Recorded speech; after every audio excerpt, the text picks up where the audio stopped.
This is Let's Talk Business with your host, Marc Ebinger. Now, here's Marc. Welcome to Let's Talk Business, a show that highlights and promotes entrepreneurs to learn more about their vision, goals, and marketing strategy. Coming up on the show today, we're going to talk about running a lead generation company for in-home service companies such as HVAC, plumbing, and electrical. Also, we're going to learn a little bit about the entrepreneur organization because we've got the president in studio with us today.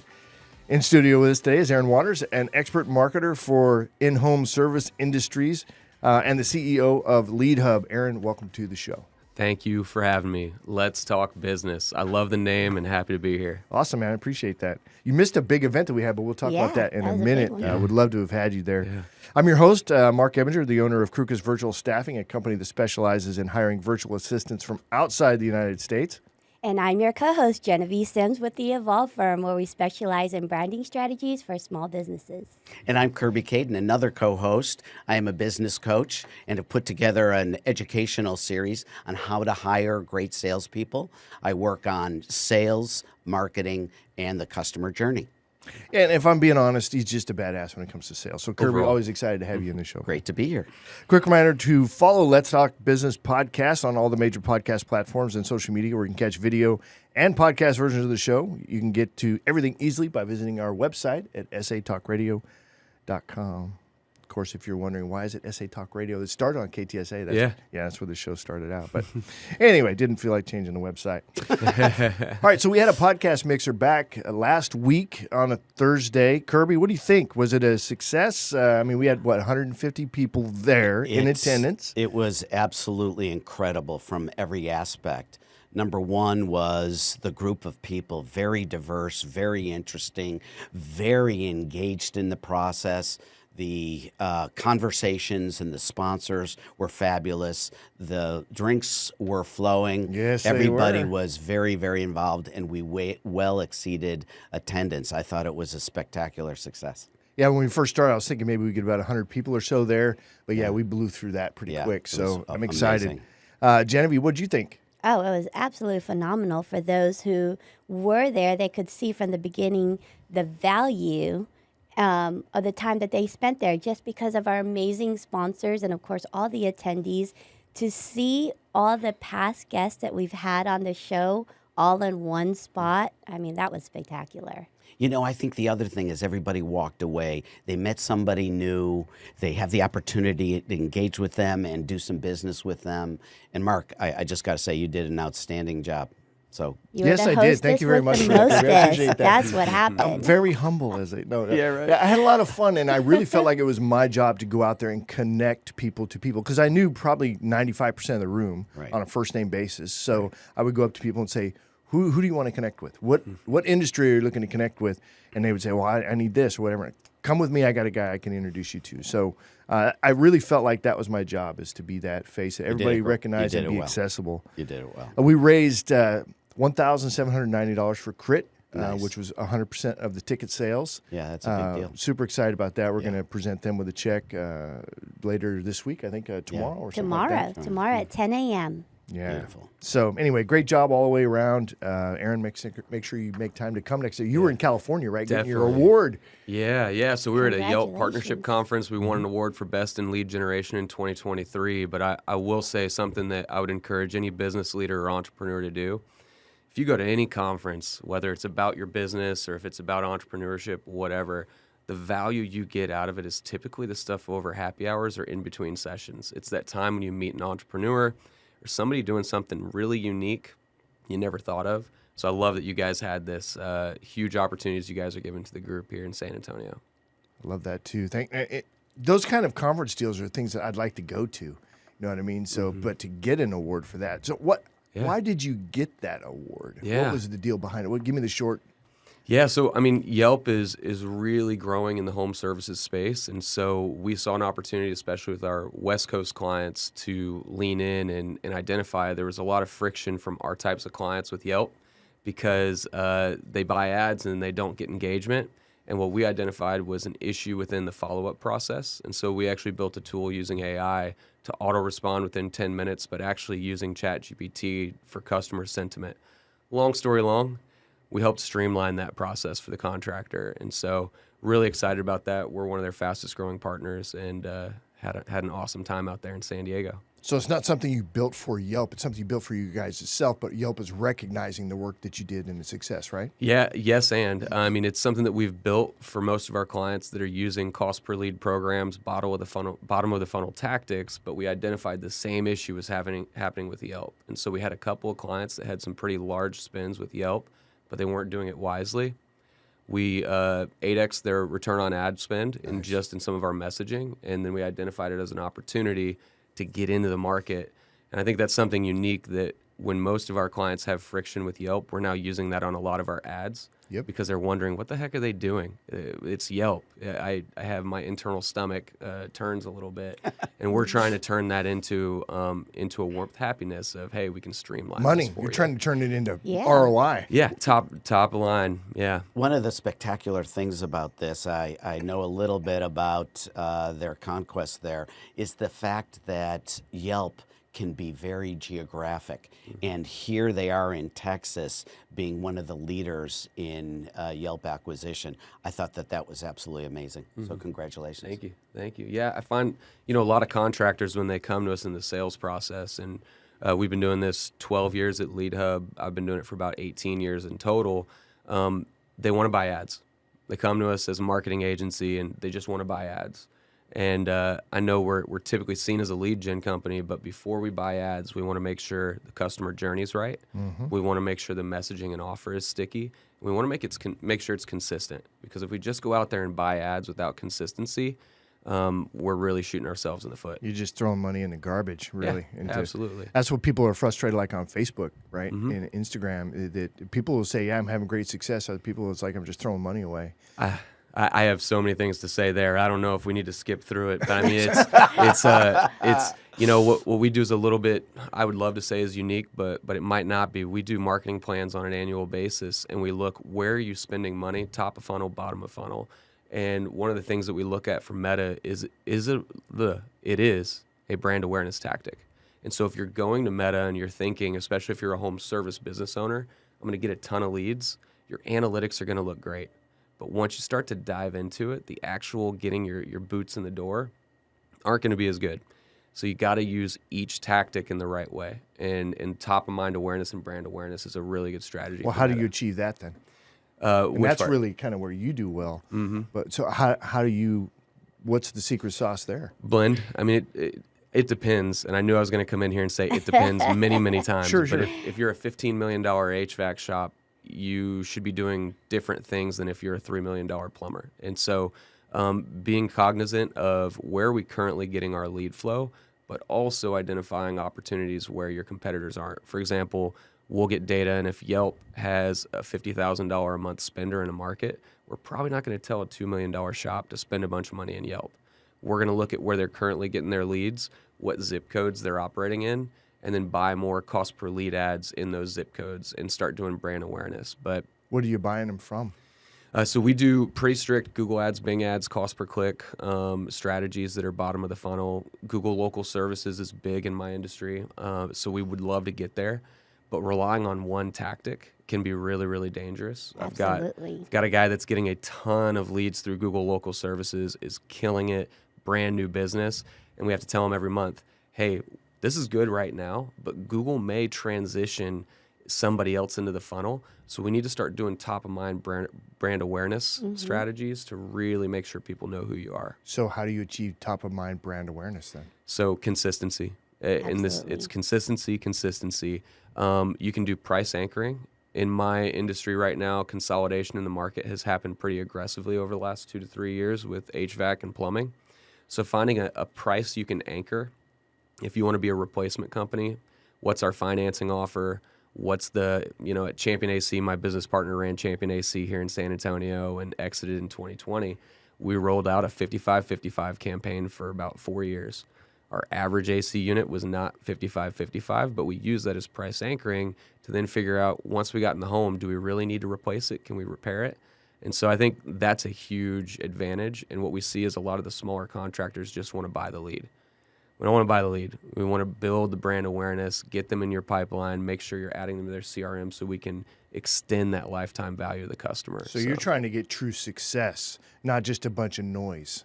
Yeah, typically we ask our prospects who are going to hire Leadhub, what's your exit plan? We want to know what your exit plan is before we start doing your marketing strategy, because if you're a legacy business that's going to be here for another 20 years, that's much different than somebody who wants to exit in 2 years that doesn't have a CRM. We know the PE guys want to see customers, maintenance contracts, what do you have in your data? And so we want to set you up for success regardless of what your end goal is. I think that's a very intelligent approach to really look at client acquisition from the standpoint of lifetime value. Many entrepreneurs think very much about the transaction as opposed to the relationship. And when you have the concept of lifetime value, which I know you guys focus on, they're not just going to make that one transaction to fix a sink or a toilet, but then the replacement. And so what is the lifetime value and the pass on and referrals? So you focus on that a lot in your interactions. So share with us some of those strategies. Yeah, so I mean, I'll give a lot of credit, maybe 99% of the credit to Ben Hubbard. You know, he founded Champion. He got me into the business here, moved me out of New Braunfels into San Antonio to start Leadhub together.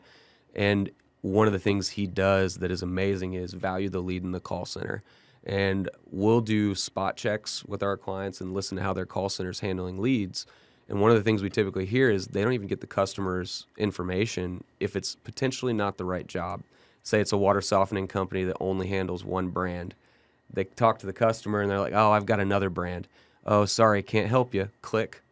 You just lost out on a retargeting opportunity. We need to get their database or get their info in the database, because as you exit in 3 years, this is a home that you have information. Maybe it was a Culligan system. Maybe it was 8 years old. Maybe in 2 years, it's an opportunity to move them into your platform, get a new install going. And so we find a lot of the call centers aren't thinking strategically about long-term value.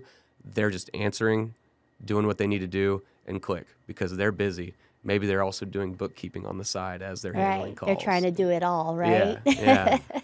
Speaking of doing it all, Aaron, why don't you share why you have focused your digital marketing agency, which really has the ability to be a full-service agency, why you focused it on home services, the trades? Yeah. So, I mean, they always say niches get riches, right? And niches come in all shapes and forms. And we were birthed out of a call center, really. When Ben brought me in at Champion AC, we got to see how people were acting within the call center. We saw some marketing people that we were hiring and how they treated the guys in the field, and just they were here to collect a check. And so for us, the value there is I'm an SEO guy. I was in college. I ran a web development company that also did SEO. And so I'm a technical geek, and I really like that low-hanging fruit, cost per lead, long tail query type searches. So what we focus on is a lot of the getting the lead in demand calls, and not a lot of the funnel building. We need to nurture you for 45 days. We like those demand calls. It's easier for us to train our team, but also there's a lot of meat left on the bone of those leads. And so we try to preach valuing the lead. And it just makes a lot of sense to get into home services. And right now, private equity is now starting to look at other markets. So we see it as a huge opportunity to find the new contractors that are going to be building out and build this again, because everything is cyclical, and it's been fun. Yeah. Did I answer that question? Yeah, mostly. Mostly? Mostly. Yeah, I think also it's a little bit of the blue-collar nature. Like, I was a ranch hand back when I was 18, 19. I was a residential electrician running Romex up in new builds. And so we like just the industry of getting your hands dirty. And these blue-collar guys make the world go round. And we've got to make sure they get the right leads in so they can continue Well, more to grow. than that, you get ridiculous success for these folks because you know the industry, and the entirety of your mindset around social media and website development and lead care and all that, you have gleaned from doing business with people that are in the same industry. So you're not only an expert in digital marketing, you're an expert in home services. And that's why you've been so successful. And clients hire us and they want to know, okay, well, I've got a campaign that a plumber in Hawaii was doing about, basically we're going to buy your old water heater and replace it, whatever. Whenever we're talking to somebody on the East Coast, we can say, yeah, well, I got a plumber in Hawaii that did this. And that value of us being able to say, here's a campaign that worked in X region, or here's why this won't work for you because I saw another plumber do the same thing, is incredibly valuable. And we do save a lot of time and a lot of money in bringing our expertise to the table. Yeah, especially when you have examples already that have worked, proven success stories. So absolutely. Well, can we go back a little bit to what you were talking about when it comes to brand awareness? A lot of like my clients in the blue collar industry, they don't focus too much on that part because they're looking at other lead gens. But like you said, they're all kind of put together. They need each other to work, right? You can't put all your money in one net and expect it to yield everything. One of the things you touched up on was consistency. Is that something that you feel that you had to really educate some of your clients before you start working with them, the consistency part of the process? Yeah, it's definitely something I talk about a lot. I mean, in our industry, they talk about the shoulder seasons. So for HVAC, November through February, those are the shoulder seasons. A lot of contractors like to pull back on their spend because, out of fear, really. It's that scarcity mindset. Right. So what we look at when we do an annual plan, hey, you sucked over the last 2 years in January because you spent 2% on marketing and advertising. So maybe we put a little bit more in here, get more consistency, and then we track it year over year, and we see that growth happen. I think it's absolutely powerful there. But also the brand awareness tactics. There's a lot of stuff going on with Google right now. Just in GLS, the Google Local Services leads, that's a cost per lead program. I pay $33 for a lead. That's gone up by 67% in a lot of our markets just in 6 months. And so what we're now seeing is a lot of these guys like us that buy bottom of the funnel, really demand type clicks. We're starting to push more of the brand awareness tactics, even traditional TV campaigns, radio campaigns, OTT, Spotify, all these things that we can use first-party data to identify where we want to target, but have a consistency of message with it. Is that kind of what you've been talking about, right? Yes, I definitely want to make sure our entrepreneurs hear that part. The other key that I know Leadhub does is they get very tactical with respect to the customer service representatives that take those calls. You want to share a little of how Leadhub gets involved even in that customer touch? Yeah, I mean, anything of we listen. We've got team members that listen. We actually have a virtual assistant team out in the Philippines as well that does some spot checking on it. And we listen for specific things. One, are you speaking less than 50% of the time? You're here to solve a problem. If the water heater's leaking, you don't need to just hear from the CSR. The CSR should be asking really good questions. And the more time that the consumer and customer is spending on the phone explaining what's going on, the more they're tied to you to really get you in the home. Amen to that. People, consumers, don't care about your product. They want you to care about their problem.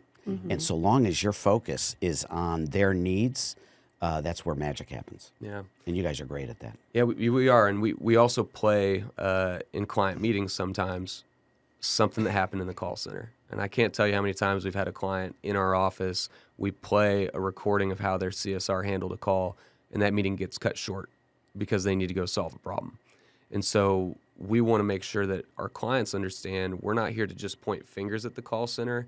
We're trying to lift them up and say, here are opportunities, because every single client on a monthly basis wants more leads. But as we've had a rough year in the economy last year, this year is probably a little bit of the same. We want to make sure that every person in their organization is valuing the lead just as much as we do, and the business owner, of course, because they value it the most. One of the things I think Kirby touched on it is about your CRM work that you guys do. Yeah. So, and this is moving beyond just, the call center.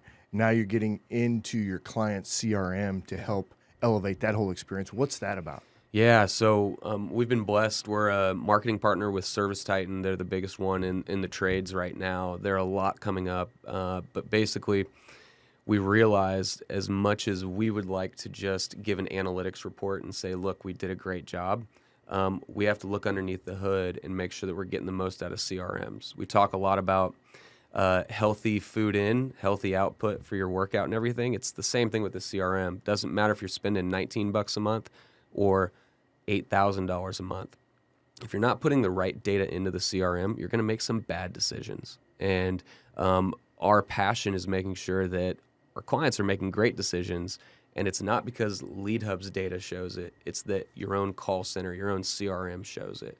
And I have had a bit of a change in heart on this because I've always had this mission of we're going to focus on making our clients' data accurate in their CRM. We're going to do that.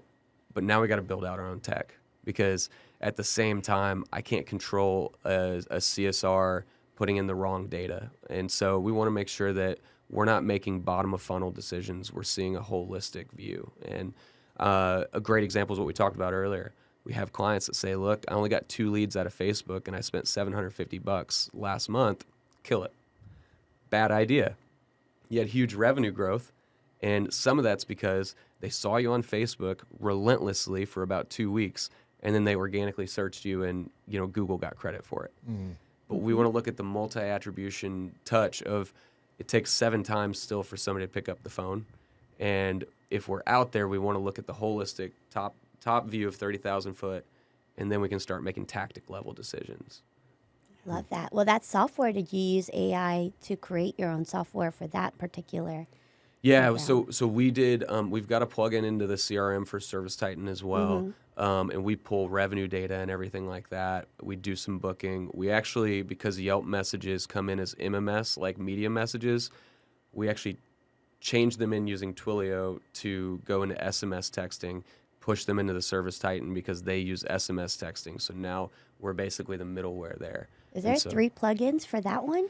No, it's one. We're using Zapier as a customer interface because we're leasing it to agencies. Yeah. Okay. So we're basically allowing other agencies to use it, but the back end, all the heavy lifting is on AWS. Oh, but wow. That's phenomenal. It's been fun. So, I love how you're embracing AI technology because I'm still listening to a lot of agencies that are refusing to use it. I love AI. Yeah. So, and you've leveraged it. It's been tough, honestly. I mean, we have some really great copywriters in-house, and it's a threat to the entire business model of AI, of anybody integrating there's so many products that say they use AI now, but all they did was slap it on there as a sub-slogan. But we're using it, like our SEO lead, I'm so proud of her. She built our own ChatGPT bot with all of the SEO stuff that we do intrinsically at Leadhub. So we're not just using a random ChatGPT, and we're not writing content right now because we still don't trust it yet. Right. We're developing it out because you're seeing worse content now on the web than ever before because it's easy to do.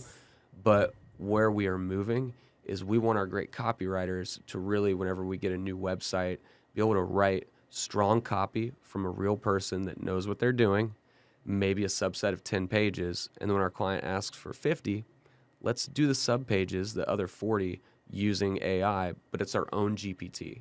And so it's been really fun working on the AI side of it. Yeah, absolutely, with powerful keywords that you know will work. Yes, absolutely. And your tone of voice. And that's what's super important is making sure that you're downloading your brand DNA, your core values, your narrative, and using that in AI and not just the same thing over and over again. And that's where a lot of business owners I'm seeing is they're just trusting ChatGPT. And then when I see them post it, I'm like, oh, you didn't edit it. It has nothing to do with how your brand is. But they automatically just copy and paste. But like you said, they need to download their brand DNA first to get it to talk the way that they talk and think the way they think. Yeah, and you also need a really strong business coach that can call BS, like Kirby, who helps us with business coaching and sales coaching. He's training our AEs right now. But I think I sent him I half worked on it, just an agenda for a sales meeting for him to go over with one of my partners. He said, Aaron, I love this. Way too ChatGPT. I could tell what you did here, but Nice. but let's pull this back a little bit and have some thought. So I also value having vendors and partners that can look at it and say, BS, you didn't put the effort in. Let's reshift this. But more than the business coach, I think as consumers, we're getting a sense, we now have a spidey sense of what was computer generated and what was absolutely authentic. And to your point, in line with my brand that really speaks the same tonality and voice. So yeah. So that's good. With all the white noise that's getting put out by artificial intelligence, there's opportunity there for good copy, for authentic copy. People are going to be looking for it. It's like in today's age where customer service is kind of gone by the wayside, people are actively looking for good customer service, and they'll spend more to get it. So, and it seems like you guys really kind of stand out in the lead generation space because you're going way above and beyond just whatever the cookie cutter model is. It doesn't feel cookie cutter at all. It feels very leading edge and efficient, and the ROI is there, but it's not just shallow, it's deep ROI. Yeah. I mean, for example, a project I'm working on right now is working on it on the flight back from San Diego. Is I want to start whenever we hire a new client, especially if they're tier 1, like our highest tier, of uploading transcriptions from their phone call logs with their CSRs and using that to create brand DNA for website copy. Because if you flag really great phone calls where you booked a lead, you should be able to use those transcriptions because it obviously worked. You're using real data and you're able to present it back to the client. And so even with like our Yelp leads right now, we're using Zapier for a couple reasons, but we get a Yelp lead in. Not only do we use ChatGPT to respond, and it's also a custom GPT we created, it's not just ChatGPT 4, but it responds. We also push the lead into a spreadsheet that we can then query using ChatGPT. Hey, what percentage of my calls were water heater calls this month? What zip codes were they? And so we can now use it to ping what's going on there. That's so smart. Yeah. It's a great use for AI, too, is to go aggregate that stuff nobody wants to chase down because it takes too much time, burns your eyeballs out trying to do it. Well, let's shift gears a little bit and talk about the Entrepreneur Association, or Entrepreneur Organization that you're the president of. So let's start with, what is it? Yeah, so EO, Entrepreneurs Organization, it's an international peer-to-peer advisory group for entrepreneurs. And we have 2 specific groups. We have Accelerator Program, which is under $1 million. If you're the entrepreneur, business owner, doing a business of $250K to $1 million in revenue. Basically what we do is we have an accelerator program working off of the Vern Harnish, the scaling up concept. We bring speakers in each quarter to talk about your cash or your people. And there's no better way to grow than learning from other entrepreneurs. It's actually how I met Howie. I know he's a co-host here as well from Sharkmatic.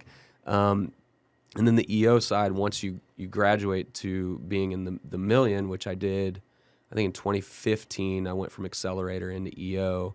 Then you have a forum, and the way I really talk about it is your Bible study for business owners. And so I've got 8 other people that own businesses doing $1 million or more that I meet with 5 hours every month. We're in a text block. If anybody needs an urgent experience share, we'll all hop on the call. I'm also in a virtual forum of only marketing agencies that I meet with bi-monthly. But the key to EO that I think sets it apart is it is a non-advice giving. It's an experience share. So if Kirby came to me and said, Aaron, I'm having this issue. Okay, let's talk about it. Let's present about it. I'm going to ask you some clarifying questions. I'm not able to tell Kirby, do this thing. I have to say, Kirby, in my experience, here's what I've gone through. Because a lot of egos and entrepreneurship can really push people away, but also we're not here to give advice. We're here to hear points of view and perspective from other entrepreneurs. But we do, here in San Antonio, we do monthly happy hours, monthly lunches. We do a monthly speaking event. We got Coach Traylor speaking to us in February. We had an AI guy talk to us actually last month about building out your whole marketing plan using AI. We had the room set for 40. We had 50 people show up. So did some really cool things to get people sat. But I've gotten to meet, we had George W. Bush speak to us on the Dallas Cowboys stadium and had some really cool experiences going through with EO. Yeah, I think the really important thing for entrepreneurs is as you are deep in your business, you lose perspective.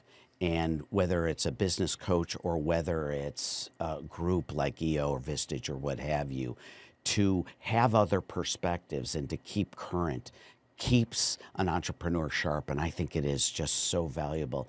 I know you've gleaned a lot of perspective from being a participant, let alone the president. Would you share some of that? Yeah, absolutely. I mean, I am, if you do any personality charts, DISC, Culture Index, whatever, I'm not wired to be an entrepreneur. I'm not assertive. I don't really care about money is not a driver for me. And so I've always had this issue with being I'm really a business trying to leader. fix that, by the way. Yeah, Kirby's been working on me. And so for me, it really helped with that imposter syndrome early on. And part of that is coming into this business, I've got a really strong entrepreneur that's led me and been, and so I got to see how he did things at this massive HVAC company. But I'm the technical geek, like who wants to listen and who wants to lead, or be led by me. And so it was a really huge issue for me early on. Last year, one of the things I battled was becoming comfortable being a leader. And it's something that I think it goes in cycles, but I went to a regional leadership academy in Minneapolis for 4 days with EO. They didn't tell me what I was doing for all 4 days. Had no agenda, no phone, and went through some deep, deep learning. And my biggest takeaway was, holy smokes. I never actually came to the fact that I'm a leader. Like I never came to grips with that. I became a youth pastor at 18 out of a situation that happened. It's like I didn't ask for it. I just was voluntold and jumped in. And so yeah. So I have okay, so what's the driver to be your own business person then? Yeah. If it's not leadership, it's not money, what is the driver? Yeah. My love language is acts of service. I love to figure things out. I love to serve. For others. For you others. love to figure things out. And you know what? That fits very well with our discussion so far about how you're trying to dig in deep for your clients. Yeah. It's all there, so it makes sense. Yeah. The issue that I'm, and I'll be totally vulnerable. I'm a huge Brene Brown fan, but like I'll lead with that. Now I've got to identify, well, how do I put my family first and then the core group, because I typically put my clients first and then the team. And so identifying that as my next 2024 battle, being 12 years of entrepreneurship, still figuring it out. But it's been really, really fun. And this is why that whole AI thing came about. It wasn't because I thought this is a super smart way to do things. It was, I had a client that was a 3-person shop that really loved Yelp, was getting a lot of leads, but couldn't really manage them well. And so that whole tool came out of solving a problem for a client.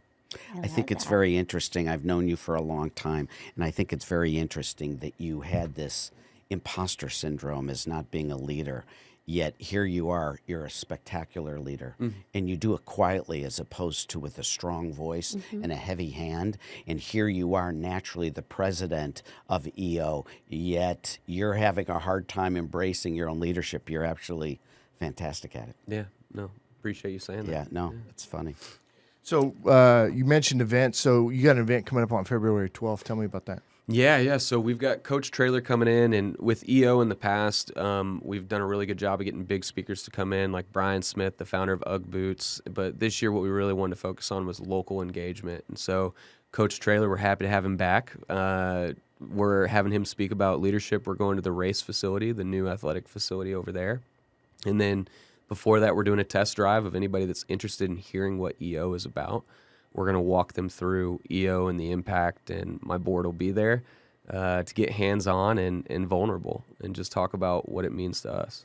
Who can go to this event on February 12th? Any entrepreneur, if you're close to doing $250K a year in revenue, or if you're just interested in learning more about it, we'd love to have you out. But Okay, so it's open got to to be an everyone. entrepreneur. Open as long as you're an entrepreneur. Well, that's the people that listen and participate in Absolutely. this show for sure. Yeah. Love that. If they're interested in participating, how do they reach out to you all? So we've got a website, eosanantonio.org, eosanantonio.org. And then, any questions, our admin's email's on there, admin@eosanantonio.org. We're on all the social channels. I'm trying to do a better job of putting content out personally. And, we've got all our upcoming events up there. That's So- always the hardest, right? To do your own social media. It I'm like, I is. could do everybody else on my own. Whew. Yeah. That was our big business lesson over the last 2 Yeah. years, and after COVID was we're really good at executing, but we never marketed ourselves. And And so that's been a huge change for us. So you talked about prioritization when it comes to clients and your business sphere and partners and so forth, and EO and family is in there. So I struggle with this too, is boundaries, right? Setting boundaries and staying with those and making sure the family stays a priority. How do you deal with that now? Yeah. Day by day. But I have specific priorities of my daily life. What's most important to me is peace, schedule, and stability, and that comes out of Culture Index. And so I understand that. So I know that I got to be in the gym by 6 a.m. I know I got to be home by 7. And I've got a great wife that she's got an awesome job at Whataburger Corporate. And so we have this whole entrepreneur. She lets me do some crazy stuff, and she takes care of the kiddo in the mornings. But I know on the weekends, I've got my 3.5-year-old, and we get daddy-daughter day as much as I want, and my wife gets to do her stuff on the weekends. And so making sure that I understand, first off, I'm going to know if my wife is not happy with my schedule. I'm going to know it. She's got open and honest availability there. But we've got, I think, a really great relationship, especially with the 3.5-year-old. Everything comes back to her.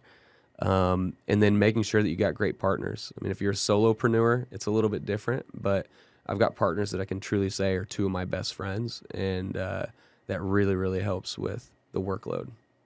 Those relationships aren't necessarily easy. How'd you end up with those two strong friendships? Lifelong stuff, or No. The first one I mentioned is Ben, and my wife was doing his PR at Samus and Ochoa back in the day, and he said, "Hey, I've got this crazy idea. I value you for ideation. I've got a company name. It's Leadhub," and she was the first person he called about the Leadhub name. She said, "Yeah, you got to meet my geeky boyfriend, and he does this stuff out in New Braunfels." And I had been interviewing with Rackspace to be the first in-house SEO person for about 9 months. And yeah, so I met him, went to Rudy's Barbecue, talked shop for about 3 hours, decided I was going to move pretty quickly. And then Ryan was a fraternity brother of mine up at Texas State, and found him doodling logos for companies that don't exist for a T-shirt company that didn't exist while all the guys were watching football.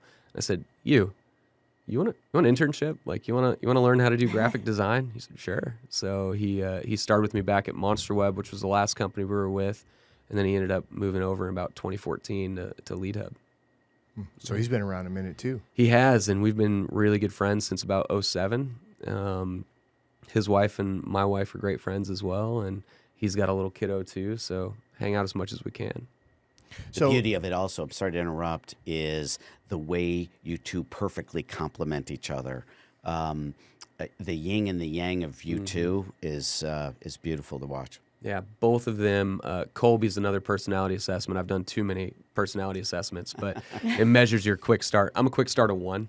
They're both quick starts of 8, so it's 1 to 10. And so the friction can be that I'm not moving fast enough, but they give me the ultimatum to say no. And so I get to make sure we protect the brand, that we're not doing too much, going all over the place. But I also am cognizant that I don't want to hold those two back. So if they both agree that they've got a great idea, I got to do my best to make it happen. You know, there's an old saying that the only ship that doesn't sail is a partnership. And very often you see businesses that don't work out great. But for all of you out there, know that to find somebody that perfectly melds with you and complements you and maximizes your strengths and minimizes your weaknesses is really a great partnership. And you certainly found that with Ben and Ryan. So well, a big part of that, Kirby, is self-awareness. So he's testing, he's figuring out, right. Probably talking to other people. What do you think of me? What am I? Yeah. You get that feedback. Right. That's how you discover yourself. When you know yourself, then you know maybe what you need, you can start to fit those pieces in place. Yeah, and it's probably not all happenstance. It's probably some on-purpose steps going on there. Yeah, and it's so much better too when you do some of these personality assessments. And I would say my best advice there, and experience shares, pick one and stick with it. Don't just do all of them. Enneagram 6 over here. But one of them, especially with the quick start, is the fact that instead of them telling me, "Aaron, you're dragging your feet. We need to get this done," and instead of me saying, "Hey guys, you're chasing the shiny object. Let's get grounded," we're able to say, hey, Ryan, your quick start's showing. Or, hey, Aaron, your slow start's showing. I'm at an 8, you're at a 1. Can we meet at a 4 here? Can we at least have a meeting? And so it's also a way of removing the ego and the impact of saying, hey, you're selfish, or hey, you're afraid. Because one of my issues is I would rather give up on an opportunity than make a mistake. And so they get to talk to me about, hey, this is one of those things that this is an opportunity that you just got to trust me. This is where we need to go. So what's your secondary love language? First is acts of service. What's your second? Hibernating. No,